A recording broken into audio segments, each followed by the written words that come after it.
Pol Pot declared 1975 to be year zero, and 1.7 million innocent Cambodians were murdered by the Khmer Rouge during a tragic period of war and mass genocide. Chan Kim Ling, also known as Elephant, is the in-country director for the Sharing Foundation. As a young boy in 1977, he watched as his brother was beaten to death at the hands of a Khmer Rouge soldier. Sometimes I dream that I was playing. We will play together. I dreamed that we were alive, but it had to say, because that is gone long time ago. Although 20 years have passed since the end of this regime, it's clear that the events and the memories of this period continue to impact the day-to-day lives of each and every Cambodian.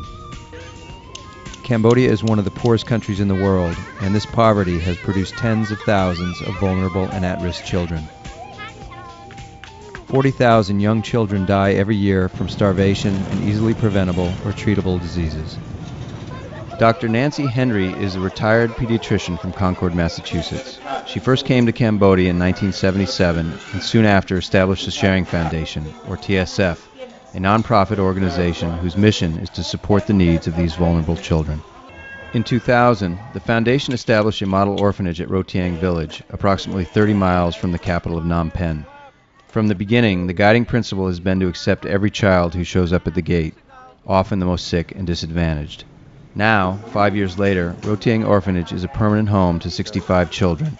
A well-trained team provides the kids with medical help, quality nutrition, hygiene, and compassionate childcare. When we originally started, the intent was mostly medical, and we did a lot of medical care of all kinds of children who previously had no medical care at all.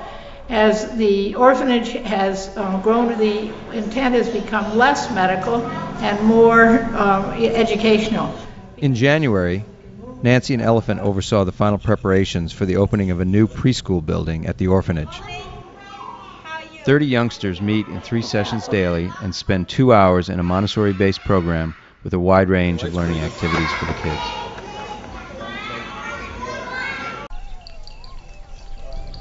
The Sharing Foundation provides critical support for a nearby farm village of 46 families with over 160 needy children. These families raise vegetables and small livestock on land rented by the foundation and each share in the farm's output. Surplus is sold to pay for next year's seeds and to provide much-needed money for housing improvements. This year, as part of the farm project, new sheet metal roofs are being installed on each family hut to collect fresh rainwater.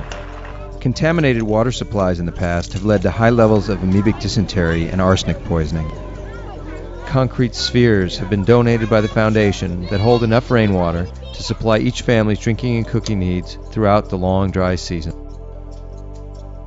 Another Sharing Foundation project at Rotiang Village is the Khmer Literacy School. We realized that the children of our farm families could not enroll in the public school, no matter what their age, because their parents did not know ABCs in Khmer. Parents were totally illiterate, and the children could not just jump into the public school. So we started a small literacy school, a kind of Head Start program. We have just built a new double-size thatch literacy school out on the farm, and the children, again, are so eager to attend and to work there.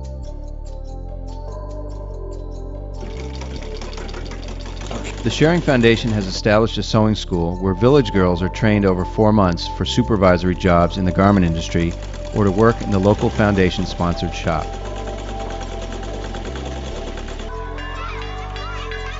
Down the road in Rotiang Village is the One World School, where the Sharing Foundation has paid for new buildings and supports after-school English programs for 520 children. Education is mean it's going to build a lot of things for the family, and change their living condition for the future. The Sharing Foundation contributes $25 per month for uniforms and supplies to support students like Sunny, a bright teenager from a local village family.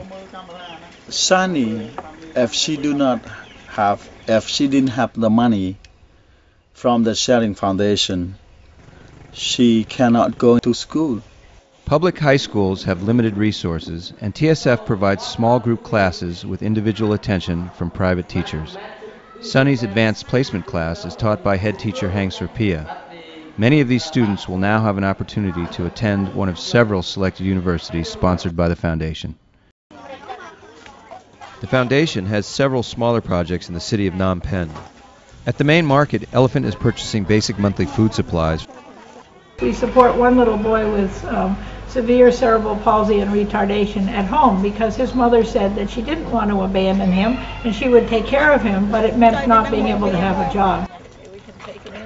While in the city, Nancy and Elephant stopped to deliver bassinets and other supplies to the Owens House, a foundation project that supports HIV-infected pregnant women, by giving nevirapine to the mother in labor and to the baby soon after delivery. We were interested in the interruption of transmission from the mother to the child of HIV at the time a child is born. So the Owens House was established in October. Women come in to deliver at Calmet Hospital here in the city. This, we hope, will cut the transmission of HIV from these infected women down to 2 to 5% from the usual 25%.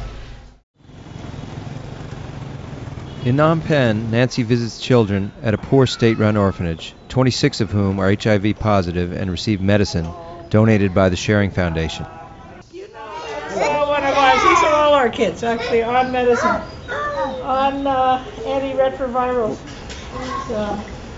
Conditions at the state facility are significantly different than those at the Sharing Foundation orphanage, and the relative lack of caregivers leaves many kids unattended and without stimulation for long periods of time.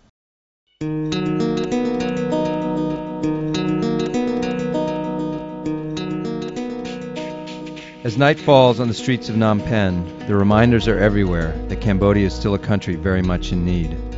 Not far from the street vendors, and lost in the lights of oncoming cars and motorcycles, is a small homeless boy in makeshift clothes made out of an old rice sack.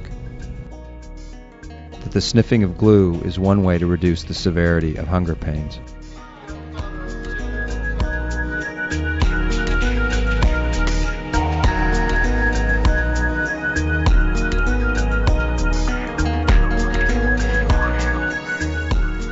Sometimes I dream